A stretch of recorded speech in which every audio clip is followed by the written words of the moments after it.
So thank you, Chris. Let's then, Tina, if you can bring back the panelists. Panelists, if you can turn your video on to entertain any questions that we might have. One comment I think we have here from Melissa Lang is from GEVA that we'll hear from with a short video is that she does have buyers for bio oil, water dry. And so there's somebody to contact in case you have oil products. Any one question here, is the walnut biocarbon produced from walnut shell or orchard removal wood? It's from the walnut shell right now, but we have done almond wood chips as well and pellets. How do you envision using electric conductivity? Well, I think there are certainly material applications for it in batteries, capacitors, et cetera. But based on work I'd done with graphene in the past, it's not something I'm super excited about just for how long it takes to get to market. But I'm really, really intrigued by the effect of conductivity on the microbiome and how that relates to electron transfer, et cetera. So I'm very, very interested in some of these bioelectrical chemical systems, constructed wetlands, that kind of thing, where I think some of these outliers on the effectiveness of biochar may be due to the conductivity. So, and what's the status of your company at this point? Or have you got any operating plants? Or you got projects in motion? Are you making and selling products?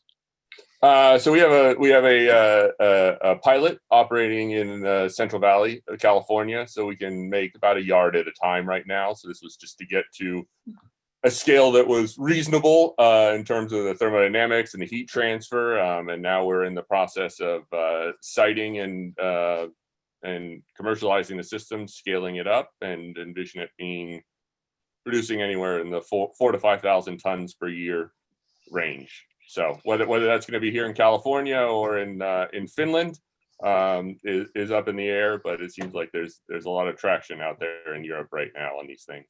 My question regarding the electric conductivity, how are you measuring it, and would it be useful for production of fuel cells? I think it would be very useful for fuel cells or any time you need a conductive inert material. Really, that's what's so neat about carbon relative to other metals, for example, is that just doesn't corrode. As far as measuring the conductivity, it's really, you get it to a certain grain size, I can share that information, but it's basically compressing a powder and then with a known dimensions and then just measuring the 4-point probe through the material. I overthought it for way too long before figuring out that it was a very simple measurement. Paul, you've been working on this, demonstrating it around fairly actively now for a year or so. Who's been interested in making or buying this product? Who's your rock product? Who are the early takers? Do you have some backyard folks that are taking it up? I'm not charging people. I'm hoping that at some point they will make some money and then they'll get something back after that. But there's a fellow in South Africa that has made a rock kiln. We have one that's in India. There's one in Kenya. There's in California.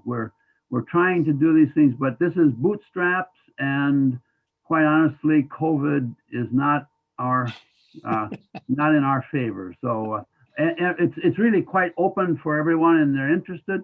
This latest one, the rock and roll, I hope will attract some attention because it's really something that you can do it yourself, and I'm willing to help people as long as they're willing to sort of play fair in the long run. Okay, I had a question for Bernie. Bernie, you've got a couple of units in operation. I think you've got one on poultry litter. You probably tested, like everybody else, everything under the sun. Yes. Where's the best fit for your modular system, and what about capacity? You've advertised 10 to 40 tons a day. Where do you see these things landing, most people, in terms of both the capacity and the types of products they might make? Okay. So in terms of capacity, every pyrolysis train, which we can put many in a shipping container, up to 5 of them, would process around 8 to 10 tons of biomass per day, okay? So you would be producing roughly 2 tons of biochar per day. Again, the biomass feedstocks are, they vary quite a bit, so, but general numbers would be those to use. So how we scale them up, we put more. That's what we found more convenient for an operational approach. Now you don't have a huge machine to turn on and waste 6 hours.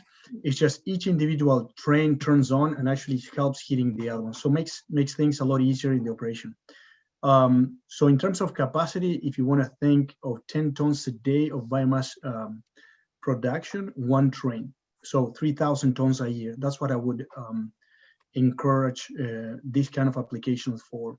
From there, lower or more, but that would be one train. And then we can put in a shipping container, careful, because then there's no space for dryers or grinders, but we can put up to 5 of them in one shipping container. Okay, we have been, the concept is the same. We built dual systems, but moving to more parallel trains, those one we can do it is just the same approach, right? So that answer your question, Tom, or should I? Yeah, there are a couple of other questions. One is, what feedstocks have you been using? There's someone interested in using the waste heat. So what are the emissions? Are there emissions issues from using the waste heat? All right, let's start with the easy one, is the feedstock. We have paralyzed everything from biosolids to manures, to obviously wood products, agricultural products. We have paralyzed bones. We have paralyzed, byproducts from the industry. I would always suggest the client to start with the easy. What is the easiest? Biomass, typical woody biomass would be the easiest one, and lower moisture and particles that are already done. You don't have to grind it or separate them or anything. So from then you can paralyze a lot of things. Again, if there's energy and carbon, we can paralyze it. All right. With that being said, now we're going through the emissions. Can you paralyze plastics? Absolutely, you can paralyze plastics. Careful, because now the pyrolysis won't be the problem. Would be all the emissions that again, it's not the problem. Yes, there is a challenge, but there are lots of equipments nowadays that you can buy and you can integrate into all this equipment. So when you're talking about afterburners, we make one, but you can go to the market and buy one, or all sorts of wet scrubbers and filters. So can you paralyze it? I would say absolutely you can paralyze it. Careful, because some of those biosolids, for example, we can have a lot of issues that we need to correct on the stacks afterwards, and that is expensive. So regarding the emissions, what was the question with emissions again, Tom? Well, I think you answered it. Basically, the emissions can be taken care of basically with the appropriate afterburners.